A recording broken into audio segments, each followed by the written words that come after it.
Hello friends, welcome back to our NCERT session.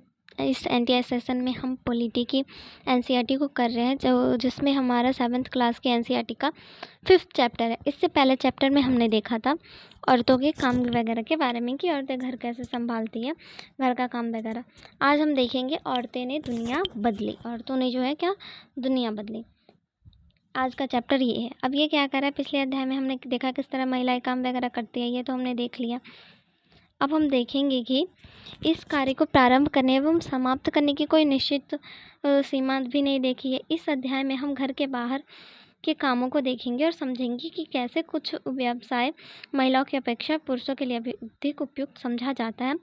हम यह भी ज्ञात करेंगे कि समानता प्राप्त करने के लिए स्त्रियों ने कैसे संघर्ष किया और पहले भी और आज भी शिक्षा प्राप्त करना एक ऐसा तरीका है जिससे महिलाओं के लिए नए अवसर निर्मित किए जा सकते हैं। तो इन सब चीज़ों के बारे में हम आज देखेंगे। साथ ही इस अध्याय में हम हाल के महिला आंदोलन के द्वारा भेदभाव को चुनौती देने के लिए किए जाने वाले विभिन्न प्रकार के प्रयत्नों के बारे में भी संक्षिप्त से जानेंगे। ठीक है, तो ये आज का जो हमारा टॉपिक है ये इसी पे आधारित है कि औरतों ने दुनिया बदली है।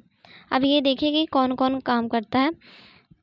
अब इसमें कुछ फ़ोटो आपको चिपकाने हैं, जैसे कि एक किसान का क्या काम है, एक मील मज़दूर का क्या काम है, नर्स का, उन सबके फ़ोटो इसमें डालनी है। ठीक है, तो ये जो हमारा सेशन है अब यहाँ से स्टार्ट होता है।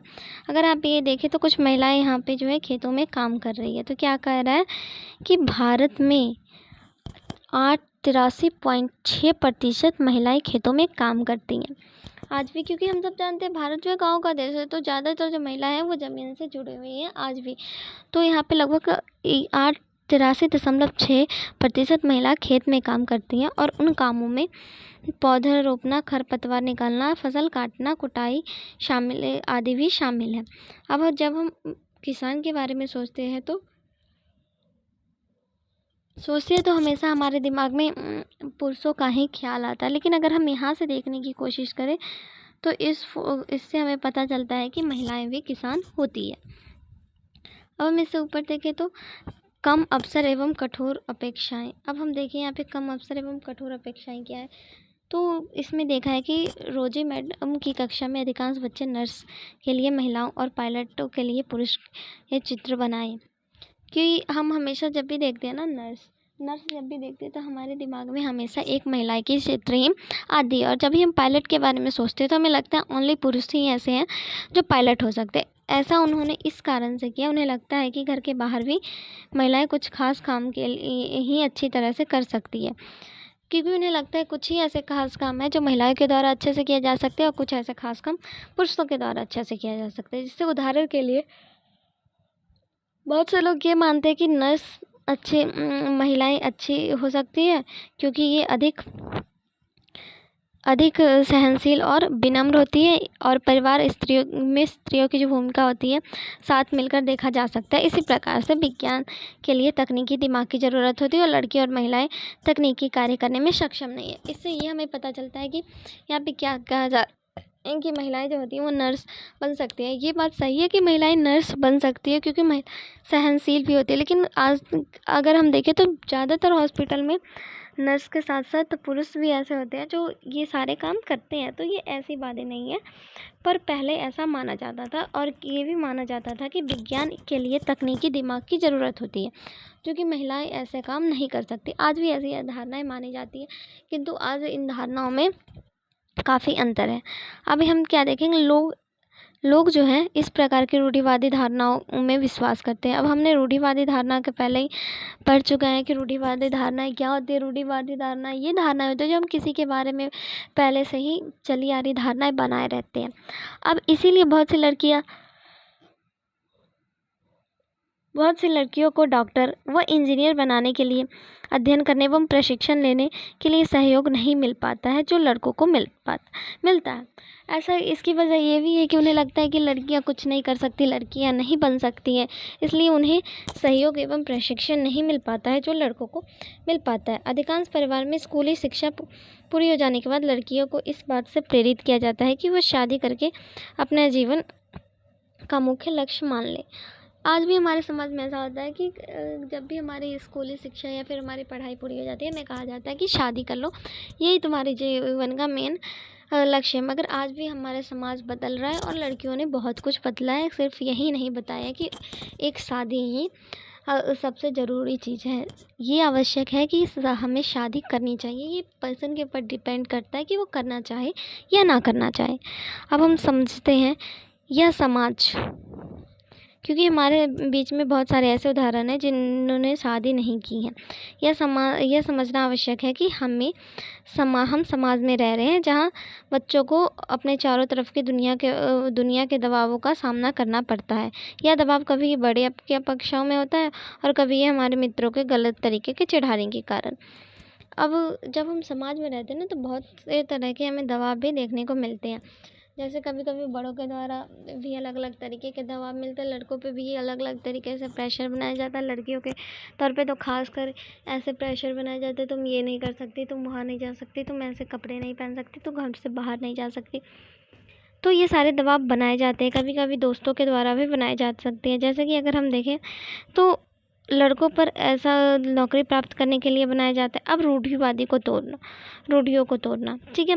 अब यहाँ पे ना एक आदिवासी महिला की कहानी है जो क्योंकि हम सब जानते हैं, हमें हमेशा लगता है रेल का जो ड्राइवर है ना वो भी एक आदमी है।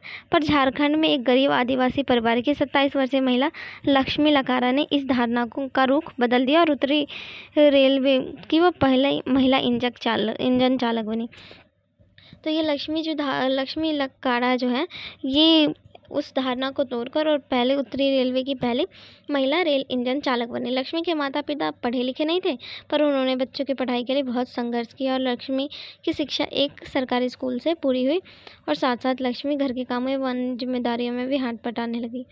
तो इससे हमें पता चलता है कि कैसे महिलाएं जो है वो धारणाओं को तोड़ती है। जब लक्ष्मी से पूछा गया तो उन्होंने कहा, मुझे चुनौतियों से खेलना अच्छा लगता है, जैसे कि कोई यह कहता है कि फला काम के लिए लड़कियां नहीं कर सकती है।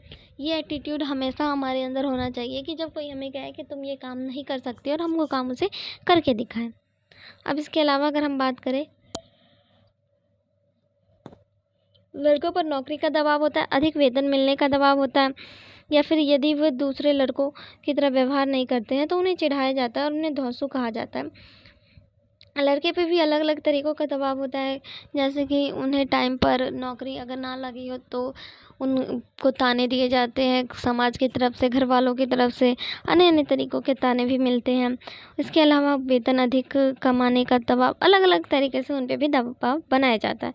अब परिवर्तन से सीखना, अब हमें यहाँ पे परिवर्तन से सीखना है, क्योंकि परिवर्तन जो है हमारी प्रकृति का नियम है, ये हमेशा परिवर्तन होते रहता है। अब देखिए, स्कूल जाना आपके जीवन का महत्वपूर्ण हिस्सा है। जैसे जैसे स्कूल में हर साल अधिकांश बच्चों की संख्या प्रवेश के ले रहे हैं। अब एक तरफ स्कूल में बच्चे प्रवेश भी करते हैं, एक तरफ स्कूल में हर साल बच्चे निकलते भी हैं। अब यहाँ पे देखें तो एक स्टोरी के माध्यम से बताए गए हैं कि ये जो है जेवियारा अपने 10वीं के बोर्ड का परीक्षाफल देकर खुश हो रही थी। यद्यपि विज्ञान एवं गणित में उसे अधिक अंक नहीं मिले, लेकिन पसंदीदा विषय इतिहास और उसमें अच्छे अंक मिले। उसके माता पिता जो है परिणाम देख के खुश नहीं। तो ये हमेशा बहुत सारी जगह की ये बात होती है कि हमारे माता पिता हमारे परिणाम देख के खुश नहीं होते, वो चाहते हैं कि हम सारे सब्जेक्ट में अच्छे से मार्क्स लाएं। अब स्कूल जाना, पढ़ना, पहुंचकर ये सारी जो बातें होती हैं, परंतु अतीत में लिखना और पढ़ना कुछ लोग ही जानते थे। आजकल तो सभी लोग जानते हैं कि पढ़ना लिखना कैसे होता है, मगर अगर हम अपने अतीत की बात करें, हमारे इतिहास में बहुत कम लोग ही लिखना और पढ़ना जानते थे, कुछ लोग ही जानते थे। अधिकांश बच्चे वही काम सीखते थे जो उनके परिवार में होता था या उनके बुज़ुर्ग करते थे। अब जो बहुत सारे बच्चे होते ना, वो वही काम करते थे जो उनके बुज़ुर्ग या फिर उनके परिवार के लोग करते थे। लड़कियों की स्थिति और भी ज़्यादा ख़राब थी उस टाइम। लड़कियों को उस वक्त घर से बाहर नहीं निकलने दिया जाता था, तो पढ़ाई की तो बहुत दूर की बात है। लड़कों का पढ़ना लिखना सिखाया जाता था, लड़कियों को अक्षर तक सीखने की अनुमति नहीं थी। हमेशा घर को संभालना। उन परिवारों में जहाँ कुम्हारी, बुनकरी और हस्तकला सिखाई जाती थी, यह धारणा थी कि लड़कियों और औरतों को केवल काम में सहायता करना तक ही सीमित है। उदाहरण के लिए, अगर कोई कुम्हार व्यवसाय की स्त्रियाँ मिट्टी एकत्र करती थी और बर्तन बनाने के लिए उसे तैयार करती थी। चूँकि चाक चलाना नहीं जानती थी, इसलिए वो कुम्हार नहीं उन्हें कुम्हार नहीं मनाया जाता।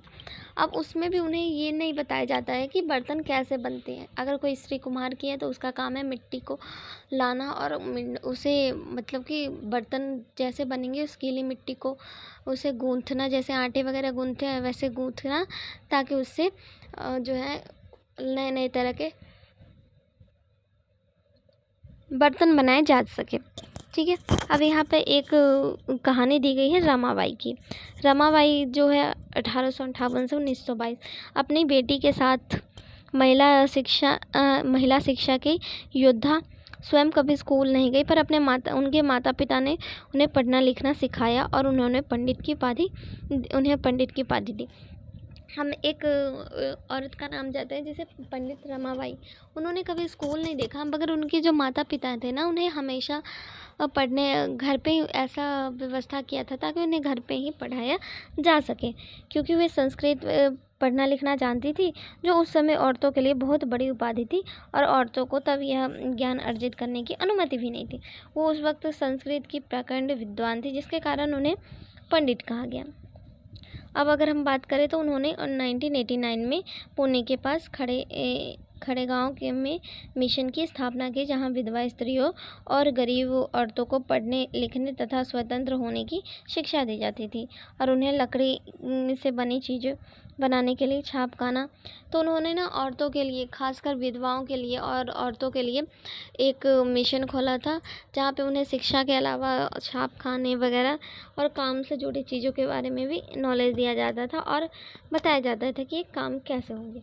अब 29वीं शताब्दी की बात अगर हम करें तो 29वीं शताब्दी से पूर्व शिक्षा के बारे में नए विचार ने जन्म लिया। अधिक विद्यालय के प्रचलन में आ गए और वे समाज जिन्होंने कभी पढ़ना लिखना सीखा नहीं था, तो जब जैसे जैसे हमारा समाज बदलता है वैसे वैसे हमारी सोच भी बदलती है।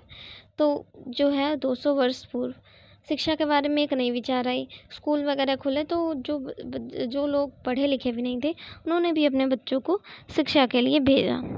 अब अगर हम बात करें तो हम राजसुंदरी का अनुभव पढ़ें। राजसुंदरी, ठीक है, वो 200 वर्ष पूर्व का पश्चिम बंगाल में पैदा हुई और 60 वर्ष की अवस्था में उन्होंने बांग्ला भाषा में अपनी आत्मकथा लिखी। तो इससे भी हम प्रेरित हो सकते हैं कि उस टाइम पे भी अगर औरतें कुछ भी करना चाहे तो वो कर सकती हैं। अब एक और हमारे पास उदाहरण है अमारा जीवन, किसी भारतीय महिला के द्वारा लिखी गई पहली आत्मकथा है। ये जो है इनका अमारा जीवन मीन्स हमारा जीवन, ये राजसुंदरी के द्वारा लिखा गया। राजसुंदरी एक जमींदार परिवार की गृहिणी थी। उस समय लोगों का विश्वास था कि यदि लड़की पढ़ती लिखती है तो वो पति के लिए दुर्भाग्य होती है। उस समय ये भी धारणाएं बनी हुई थी कि अगर कोई पत्नी पढ़ती लिखती है तो उससे पति की मौत हो सकती है और वो विधवा हो सकती है।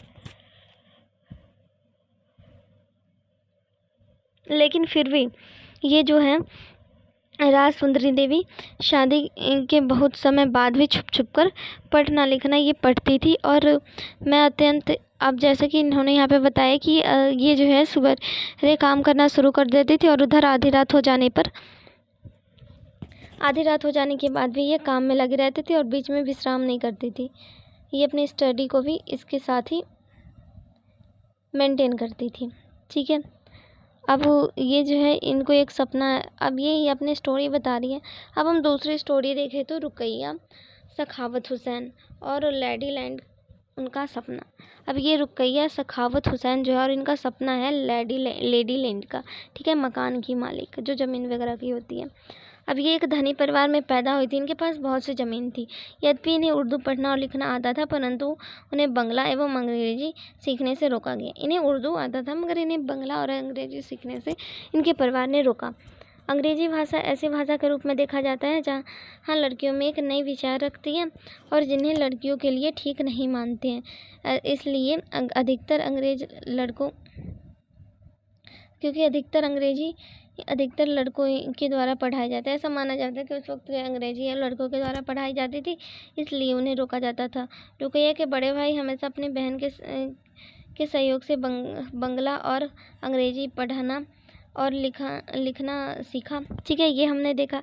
अब 1905 में जब केवल 25 वर्ष की थी, ठीक है, तो उन्होंने अंग्रेजी भाषा के कौशल का अभ्यास किया। लेकिन एक लेखनीय कहानी के अनुसार जो कहते हैं सुल्ताना का स्वप्न, कहानी में सुल्ताना नाम की स्त्री की कल्पना की गई है और ये एक लेडी लैंड नाम की जगह पे पहुंची। लेडी लैंड एक ऐसा स्थान है जहां पर पढ़ने और काम करने का आविष्कार की स्वतंत्रता थी। इस कहानी में महिलाओं के बदलते समाज में होने वाली वर्षा को रोकने का उपाय खोजा जाता है।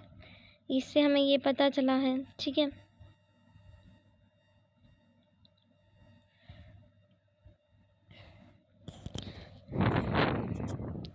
अब क्या करें, बाद में जब मैं रसोई में बैठ के भोजन कर रही थी, अपने पति ही को सबसे बड़े बेटे एक कहते सुना, विपिन मैंने चैतन्य भागवत यहाँ छोड़ी है, जब मैं इसे मंगाऊँ तो तुम अंदर ले आना, ठीक है। तो ये उन्होंने अपनी कहानी बताई है कि कैसे उन्होंने पढ़ना स्टार्ट किया और कैसे क्या किया, ठीक है। तो हमें राजसुंदरी देवी से भी सीखने का मौका मिलता है। राजसुंदरी देवी ने अक्षर ज्ञान के लिए उन्होंने चैतन्य भागवत पढ़ने का अवसर मिला। अब अक्षर ज्ञान के लिए उन्होंने चैतन्य भागवत पढ़ा, वहाँ से उन्होंने अक्षर ज्ञान। अब वर्तमान समय में शिक्षा एवं विद्यालय। अब वर्तमान समय में शिक्षा की अगर बात करें तो आज के युग में लड़का लड़कियों की विशाल संख्या है, विद्यालय में है, फिर भी हम देखते हैं कि लड़कों लड़कियों की शिक्षा में अंतर है। पर इसके बावजूद भी लड़के लड़कियों की शिक्षा में अंतर होती है। ये हमारे घर वालों के द्वारा, समाज के द्वारा भी किया जाता है। जैसे कि अगर बात करें तो अगर कहीं दूर जगह शिक्षा देने की बात आती है तो लड़कियों को वहाँ नहीं भेजा जाता है, लड़कों को आसानी से भेजा जाता है। इसके अलावा लड़कियों को हमेशा गवर्नमेंट स्कूल में पढ़ाया जाता है, जबकि लड़कों को प्राइवेट स्कूल में। तो ये सारी कुछ धारणाएं हैं। अब जैसे ही देखें तो 1961 में, ठीक है, जनगणना के अनुसार लड़कों एवं पुरुषों के जो शिक्षा का जो प्रतिशत है ना, वो 40% है। इसकी तुलना में लड़कियों का केवल 15% ही शिक्षा का भाग था। अब अगर हम बात करें तो 2011 की जनगणना के अनुसार लड़कों और पुरुषों की यह संख्या बढ़कर कितनी हो जाती है, 82%, और शिक्षित लड़कियों एवं स्त्रियों की संख्या 65%। तो इसका आशय यह है कि पुरुष और स्त्रियों के बीच में ऐसे लोगों का अनुपात बढ़ गया है जो पढ़ लिख सकते हैं और काफ़ी हद तक जिन्हें शिक्षा मिल चुकी है। अब अगर हम बात करें तो यहाँ पे जो है SC ST के लड़के लड़कियों के शामिल किया गया। अब प्राथमिक में अगर हम लड़के को देखें, ठीक है, तो 4.36, लड़कियों की संख्या सारे मिला के 3.88। अब योग ये हो गया। अब लड़के इसमें से कितने हैं, इतने लड़के हैं, ठीक है। अब अनुसूचित जनजातियों की लड़कियां, ये सारे यहाँ पे हमें एक डाटा देखने को मिलता है। इस डाटे से हम पता कर सकते हैं कि उस समय की क्या स्थिति थी लड़कियों के लिए। अब अगर हम बात करें तो संभवतः ऊपर दी गई तालिका को ध्यान से देखा गया है कि सब लड़कियों की श्रेणी की तुलना में अनुसूचित जाति जनजाति की लड़कियों की स्कूल छोड़ने की दर काफ़ी अधिक है। जो है अनुसूचित जाति जनजातियों में आज भी ये चली आ रही है कि बहुत जल्दी ये शादियाँ कर दी जाती हैं, तो उस समय तो और ज़्यादा होते, जिसकी वजह से वो स्कूल छोड़ देते थे। वर्ष 2011 की जनसंख्या से पता चलता है अनुसूचित जाति जनजाति में लड़कियों की अपेक्षा मुस्लिम लड़कियों को प्राथमिक शिक्षा पूरी करने की संभावनाएं कम रहती है। अब मुस्लिम लड़कियों के साथ भी सेम सिचुएशन होता है, जिसकी वजह से उनकी भी संभावनाएं कम होती हैं। अब अगर देखें दलित, आदिवासी, मुस्लिम वर्ग, ठीक है, इनके जो बच्चे होते हैं ना, स्कूल छोड़कर अनेक कारण होते हैं। देश के अनेक भाग में, विशेषकर ग्रामीण भाग में, गरीबी के क्षेत्रों में नियमित रूप से पढ़ना अनुकूलित नहीं है, ना ही शिक्षक। अब जो है गांव में एक तो गरीबी की वजह से भी बच्चे अनुकूलित रूप से नहीं पढ़ पाते, और इसके अलावा उन्हें योग्य टीचर वगैरह भी नहीं मिल पाता है, जिसकी वजह से कुछ बच्चों की जो है पढ़ाई रुक जाती है, और क्योंकि उनके जो घर वाले उन्हें बाहर जाके पढ़ने की इजाज़त भी नहीं देते हैं। अब अगर हम देखें महिलाओं आंदोलन, अब महिलाओं एवं लड़कियों को पढ़ना, स्कूल जाना का अधिकार जो है वो मिल गया था, ठीक है। अन्य क्षेत्रों में कानून सुधार, हिंसा और स्वास्थ्य जैसे जहाँ लड़के एवं महिलाओं की स्थिति बेहतर हो, ठीक है। तो देश में विभिन्न भागों में कई औरतों ने और महिलाओं ने इस संगठन और आंदोलन में अब कभी कभी जो होता है, जब हमें अधिकार नहीं मिलता है तो हमें मांगना होता है, उसके लिए हमें क्या कहते हैं, आंदोलन भी करना पड़ता है। तो ये महिलाओं के द्वारा भी किया गया। अब अभियान भेदभाव एवं हिंसा के विरोध में महिलाओं के द्वारा एक महत्वपूर्ण हिस्सा अभियान के फलस्वरूप 2006 में एक कानून बना, जिसके अंतर्गत शारीरिक एवं मानसिक हिंसा को भोग रही औरतों के लिए यह कानून था। अब ये कानून था क्योंकि जब औरतों को शिक्षा नहीं दी जाती थी तो उस समय औरतों के साथ बहुत ही ज़्यादा जात की जाती थी। उन्हें जिंदा जलाया जाता था, दहेज के लिए प्रताड़ित किया जाता था और उन्हें मारा पीटा भी उनके ससुराल में जाता था, जिसके खिलाफ यहाँ पे 2006 में एक कानून बना। ठीक है। इसी के साथ महिला आंदोलन अभियान के कारण 1997 में सर्वोच्च न्यायालय ने के स्थान पर शैक्षणिक संस्थाओं में सर्वोच्च न्यायालय के स्थान एवं शैक्षणिक संस्थाओं में महिलाओं के साथ होने वाले यौन उत्पीड़न पे सरकार ने सुरक्षा प्रदान करने के लिए दिशा निर्देश किया, क्योंकि जब ऐसे सिचुएशन थी तो लड़कियों के साथ बहुत सारे अमानवीय व्यवहार भी किए जाते थे, जैसे कि यौन उत्पीड़न, ये सारी चीज़ें। तो इसके खिलाफ भी उन्हें सुरक्षा प्रदान की गई 1997 में सरकार के द्वारा। अगर हम अब देखने का प्रयास करें तो एक और उदाहरण 1980 के दशक, देश भर की महिलाओं ने दहेज के खिलाफ आवेदन उठाई। नवविवाहिता युवती के उनके पति दहेज के लिए उन्हें मौत के घाट उठा देती थी, और इस बात की महिला संगठन ने कड़ी आलोचना की और कानून अपराधियों का कुछ नहीं कर पा रही है। और इस मुद्दे पर महिलाएं जो हैं वो सड़क पर निकल आई और उन्होंने आंदोलन के दरवाजे खटखटाए। अब देखिए, यहाँ से आपको ये सिचुएशन पता चल सकता है कि आज भी हमारे देश में ऐसे का जो है दहेज के लिए और सारी चीज़ों के लिए ऐसे केसेस हैं जो जिसमें एक लड़का लड़की को मार देता है, बहुत ज़्यादा है। तो आप सोच सकते हो उस टाइम ये सिचुएशन क्या थी और कैसे थी। उसके लिए भी इन लड़कियों के द्वारा आंदोलन किए गए। अब अगर हम बात करें तो यहाँ पे देख सकते हैं जागरूकता का बढ़ना। तो जागरूकता कैसे बढ़ी, तो नाटक नुक्कड़ के हिसाब से, गीतों के माध्यम से और सर्वे के द्वारा। अब विरोध करना, जब महिलाओं के हितों का उल्लंघन होता है जैसे कानून अथवा नीति के द्वारा, तो महिलाएं आंदोलन जो है ऐसे उल्लंघनों के खिलाफ करती हैं जो लोगों का ध्यान खींचने एवं रैली के लिए आकस्मिक तरीके। आज भी हमारे देश में अगर किसी लड़के के साथ कुछ गलत होता है तो क्या कहते हैं, आंदोलन किए जाते हैं, कैंडल मार्च किया जाता है। एवं बंधुत्व करना, अब क्या कह रहे हैं, आंदोलन न्याय के अन्य मुद्दों पर औरतों के साथ बंधुत्व व्यक्त करना भी महिला आंदोलन का हिस्सा है। अब हमने यहाँ से ये सारी चीज़ों के बारे में जाना है। तो इसी के साथ हमारा ये सेशन समाप्त होता है। धन्यवाद। मिलते हैं हम अपने नेक्स्ट सेशन में।